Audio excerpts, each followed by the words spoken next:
नमस्ते मित्रों, हम समाजशास्त्र के अंतर्गत बेसिक कंसेप्ट ऑफ सोशियोलॉजी में संस्कृति का पहला भाग जो हमने देखा उसमें संस्कृति का अर्थ, व्याख्या, संस्कृति के प्रकार और विशेषताओं की चर्चा की। अब हम संस्कृति के दूसरे भाग में संस्कृति के मूल तत्व, संस्कृति का महत्व एवं संस्कृति का विलंबन का सिद्धांत यहाँ पर देखेंगे। संस्कृति के मूल तत्व। संस्कृति के तत्व के संबंध में विभिन्न विद्वानों के विभिन्न विचार है। जॉनसन ने संस्कृति के प्रमुख तत्वों को इस प्रकार रखा है। ज्ञानात्मक तत्व। आदिम काल से लेकर आज तक जितने भी प्रकार के समाज हुए हैं उन सभी में किसी न किसी प्रकार का ज्ञान अवश्य पाया जाता है। ज्ञान के अभाव में मानव समाज की कल्पना नहीं की जा सकती। समाज में जितने भी प्रकार के ज्ञान हो सकते हैं वे सभी संस्कृति के विभिन्न अंग हैं। मानव शास्त्र, समाजशास्त्र, शिक्षण शास्त्र, चिकित्सा शास्त्र, अर्थशास्त्र, धर्मशास्त्र एवं विज्ञान जो ज्ञान है वह सभी संस्कृति ही है। विभिन्न समाजों के बीच ज्ञान के स्तर पर सिर्फ इतना ही फर्क है कि ज्ञान कई कम तो कई विकसित है विज्ञान के सभी आयामों में। इसलिए ज्ञान संस्कृति का अभिन्न अंग माना गया है। यह ज्ञान ही है जो मनुष्य को जानवरों से अलग करता है। संस्कृति का दूसरा तत्व है विश्वास। प्रत्येक समाज में विभिन्न चीजों के बारे में लोगों के बीच विभिन्न प्रकार के विश्वास पाए जाते हैं। कोई व्यक्ति एक ही देवता या परमात्मा में विश्वास करता है तो कोई बहुत सारे देवी देवताओं में। कुछ लोग मूर्ति पूजा में विश्वास करते हैं तो कुछ लोग इसका विरोध करते हैं। कुछ लोग चांद को देवता मानते हैं तो कुछ लोग इसे ब्रह्मांड का एक मामूली हिस्सा मानते हैं। समाज में हजारों किस्म के विश्वास पाए जाते हैं। यह कहना बहुत कठिन है कि कौन सा विश्वास सही है और कौन सा गलत। सभी विश्वास संस्कृति के अंग है। प्रत्येक संस्कृति में किसी न किसी प्रकार का विश्वास और अंधविश्वास पाया जाता है। तीसरा मूल तत्व है मूल्य एवं मापदंड। मूल्य। प्रत्येक समाज के अंतर्गत कुछ ऐसे मूल्य होते हैं जो उस समाज के सदस्यों के जीवन में कुछ उद्देश्य होते हैं। समाज यह नहीं चाहता कि उसका मूल्य टूटे या बिखरे। कुछ समाजों में मूल्य का यह कहना है कि चाहे जितने भी मुसीबतें आए हमें अहिंसा के रास्ते पर चलना चाहिए। कुछ सामाजिक मूल्य यह कहते हैं कि अपने धर्म प्रचार के लिए यदि हमें तलवार या बंदूक उठाने की जरूरत पड़े तो हमें नहीं हिचकिचाना चाहिए। कुछ समाज व्यक्तियों को आगे बढ़ने के लिए हर तरह का रास्ता अपनाने के लिए मजबूर करते हैं। यही मुक्ति पाना जीवन का उद्देश्य है तो कहीं मात्र भौतिक सुख पाना ही जीवन का परम उद्देश्य है। जीवन के उद्देश्य मात्र को ही मूल्य नहीं कहा जाता है बल्कि आचरण के नियम को भी मूल्य कहा जाता है। वैसे नियम जिसे समाज में कभी टूटने नहीं देना चाहिए वे नियम समाज के मूल्य माने जाते हैं।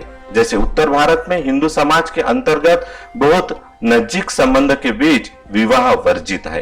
हिंदू समाज का यह भी मूल्य है कि विवाह निश्चित रूप से अपने ही उपजाति में होना चाहिए। मानदंड। प्रत्येक समाज किसी न किसी नियम से ही चलता है। समाज में व्यक्तियों के व्यवहार का निर्धारण समाज के द्वारा बने गए नियमों द्वारा होता है। वैसे ही नियमों को मानदंड कहा जाता है। मानदंड में के अभाव में समाज की कल्पना नहीं की जा सकती क्योंकि व्यक्ति के व्यवहार का निर्धारण सामाजिक मानदंडों के द्वारा होता है।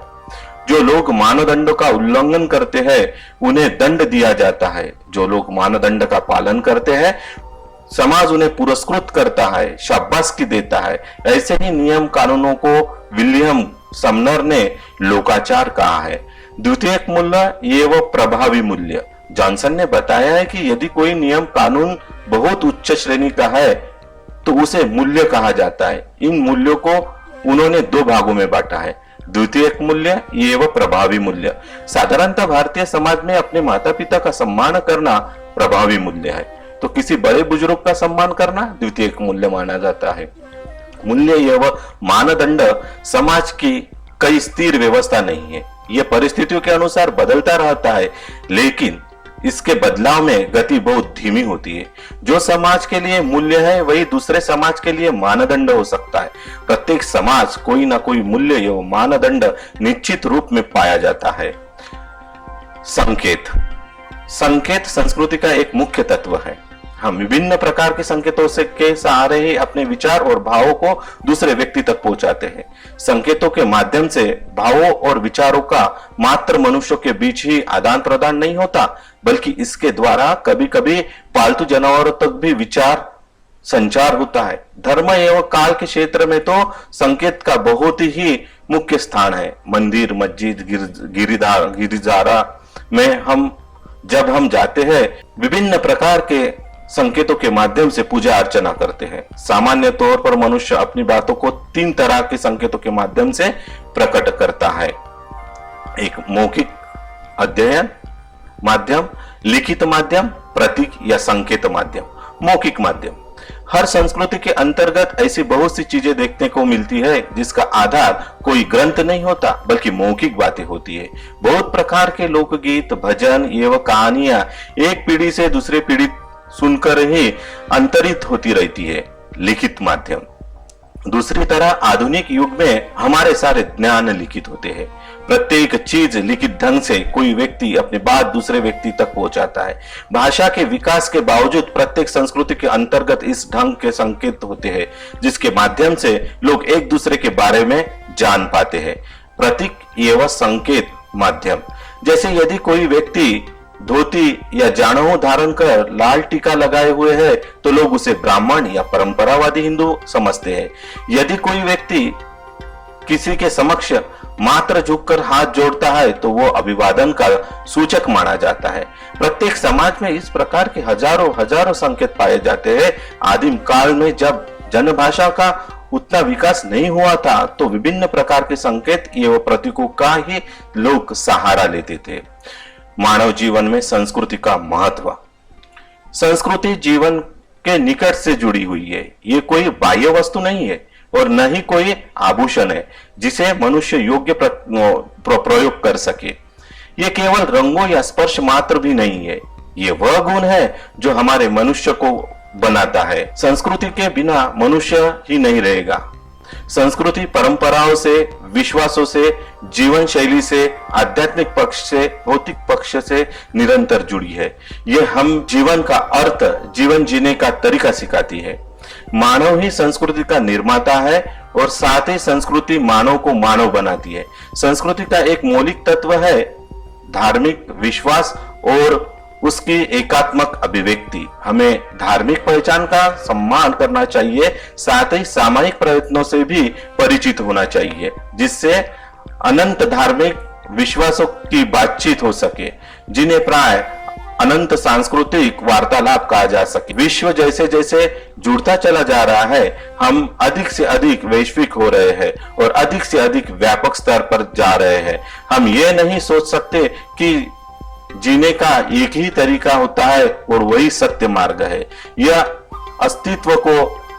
अस्तित्व की आवश्यकता के विभिन्न संस्कृतियों और विश्वासों के सह-अस्तित्व को भी आवश्यक बना देता है। इसलिए इससे पहले कि हम इस प्रकार की कोई गलती करें, अच्छा होगा कि हम अन्य संस्कृतियों को भी जाने और साथ ही अपनी संस्कृति को भी भली प्रकार समझे। हम दूसरे संस्कृतियों के विषय में कैसी चर्चा कर सकते हैं जब तक हम अपनी संस्कृतियों के मूल्य को भी भली प्रकार ना समझ ले। सत्य, शिव और सुंदर ये 3 शाश्वत मूल्य है जो संस्कृति के निकट से जुड़े हैं। ये संस्कृति के ही जो हमें दर्शन और धर्म के माध्यम से सत्य के निकट लाते हैं। यह हमारे जीवन में कला के माध्यम से सौंदर्य प्रदान करते हैं और सौंदर्य वो मूर्ति पूरक मानव बनाती है। यह संस्कृति है जो हमें नैतिक मानव बनाती है और दूसरे मानव के निकट संपर्क में लाती है और इसी के साथ हमें प्रेम, सहिष्णुता और शांति का पाठ पढ़ाती है। संस्कृति का विलंबन का सिद्धांत। ऑकवर्ड ने अपनी पुस्तक सोशल चेंज में सामाजिक परिवर्तन के सांस्कृतिक विलंबना कल्चरल लेक का सिद्धांत प्रस्तुत किया। उन्होंने संस्कृति को 2 भागों में विभाजित किया, एक भौतिक संस्कृति, 2 अभौतिक संस्कृति। उनके अनुसार विकास की प्रक्रिया में जब भौतिक संस्कृति आगे बढ़ जाती है एवं अभौतिक संस्कृति पीछे रह जाती है तो इस असंतुलन को सांस्कृतिक विलंबना कहते हैं। भौतिक संस्कृति का तात्पर्य ऐसे वस्तु से है जो हमें दिखाई देती है, जैसे पुस्तक, घर, रेल, मोबाइल, हवाई जहाज आदि। अभौतिक संस्कृति हमें दिखाई नहीं देती ये अमूर्त होती है, जैसे धर्म, दर्शन, विश्वास, कला, प्रथा, परंपरा आदि। इन दोनों संस्कृतियों में घनिष्ठ संबंध पाया जाता है। संस्कृति का प्रत्येक आयाम एक साथ एवं एक समय में परिवर्तित नहीं होता, इसलिए किसी एक भाग में परिवर्तन दूसरे भाग में तनाव का एवं असंतुलन पैदा कर देता है। ऐसी स्थिति में दोनों संस्कृति के बीच संतुलन स्थापित करना होता है, लेकिन संतुलन स्थापित होने में कुछ समय लगता है। इसी समय अंतराल को सांस्कृतिक विलंबन कहा जाता है। सांस्कृतिक विलंबना का स्पष्ट करने के लिए अकबर ने कई उदाहरण दिए हैं। प्रौद्योगिक प्रगति में भौतिक संस्कृति में बहुत तेजी से परिवर्तन आया, लेकिन अभौतिक संस्कृति इसके साथ संतुलन बनाने में असफल रही और लंबे समय बाद ही संतुलन बना पाई। परिणाम स्वरूप से समस्याएं उत्पन्न हो गई, जैसे ऑटोमोबाइल के आने से सड़कों पर गाड़ियों की संख्या तो बढ़ी, लेकिन जब रोड दुर्घटनाएं होने लगी तब ट्रैफिक नियम बनाने पड़े।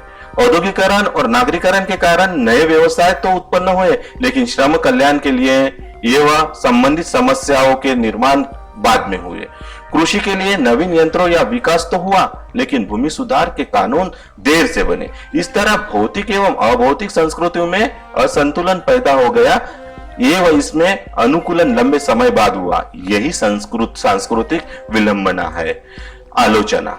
सारोकिन के अनुसार यह जरूरी नहीं है कि भौतिक संस्कृति अभौतिक संस्कृति में परिवर्तन लाए, कभी कभी उसका उल्टा भी होता है। जैसे भौतिक संस्कृति में परिवर्तन आविष्कार के कारण होता है। आविष्कार मनुष्य के विचार एवं ज्ञान पर निर्भर होता है और ये अभौतिक है। आलोचकों का दूसरा मत है, उनके अनुसार जब भौतिक एवं अभौतिक संस्कृति भिन्न है तो उसमें परिवर्तन की गति भी भिन्न होगी, अतः दोनों की तुलना तार्किक नहीं है।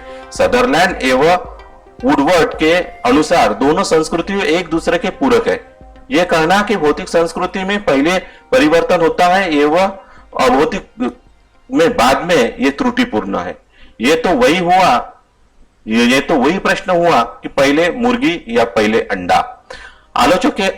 आलोचनों के अनुसार विलंबन में भौतिक एवं अभौतिक में भी एक ही प्रकार की संस्कृति जैसे भौतिक के विभिन्न पक्षों में होती है। वस्तुतः अकबर का यह सिद्धांत पूरी तरह दोष मुक्त नहीं है, फिर भी उन्होंने भौतिक एवं अभौतिक संस्कृति के बीच के समयांतराल में दौरान समस्याओं की तरफ ध्यान आकृष्ट किया है। आज भी यथार्थ यही है कि हम भौतिकता को तो जल्दी अपना लेते हैं, लेकिन अभौतिक तत्व जैसे परंपरा, विचार, धर्म आदि में जल्दी परिवर्तन नहीं कर पाते हैं। समाजशास्त्र के अधिक से अधिक संकल्पनाओं के लिए आप मेरे चैनल को सब्सक्राइब करें और इस वीडियो को लाइक करें।